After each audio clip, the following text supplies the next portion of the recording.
पावलं उचलली जात आहेत।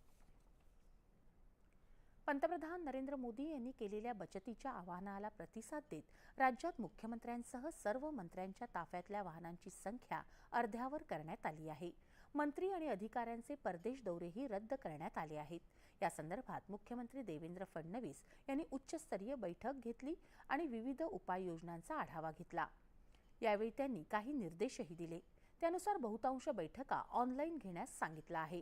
मंत्री आणि अधिकाऱ्यांनी किमान एक दिवस सार्वजनिक वाहतुकीचा वापर करावा, शासनातर्फे वितरित करण्यात आलेल्या वाहनांचा काटेकोरपणे आढावा घेण्यात यावा असे निर्देशही त्यांनी दिले।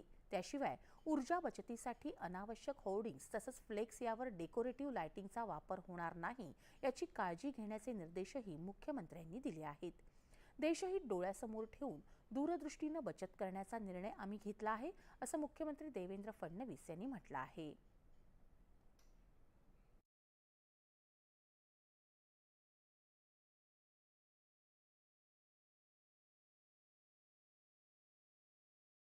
महाराष्ट्रामध्ये देखील आम्ही निर्णय केलेला आहे। मुख्यमंत्र्यांसहित मंत्र्यांचे कॉन्व्हॉय हे छोटे आम्ही करतो।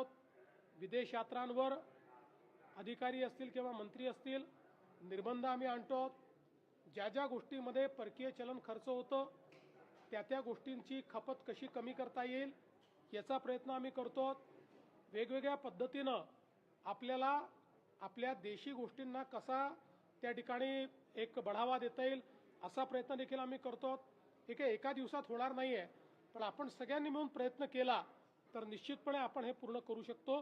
आणि केवळ 6 महिने जर देशाच्या प्रधानमंत्री मोदयांनी मागितले असतील तर तेही न देणं हे अतिशय अयोग्य ठरेल।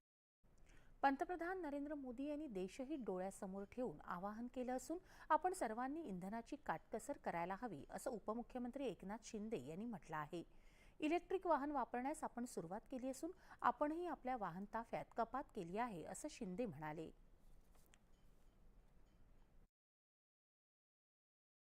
आपण युद्धजन्य परिस्थितीमध्ये सर्वांनी, सत्ताधारी पक्ष असेल, विपक्ष असेल, सर्वांनी एकत्र येऊन या परिस्थितीला तोंड दिलं पाहिजे।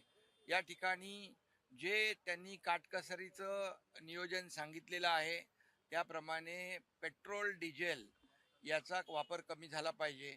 आणि म्हणूनच आज मी स्वतः या ठिकाणी इलेक्ट्रिक व्हेकल जे आहे त्याचा वापर केलेला आहे।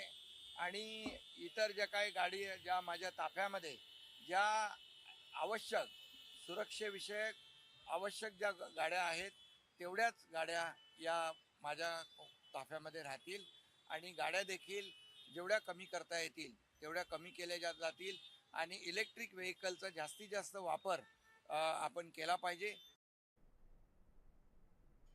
मौल्यवान धातू आणि त्यांच्या घटकांसाठी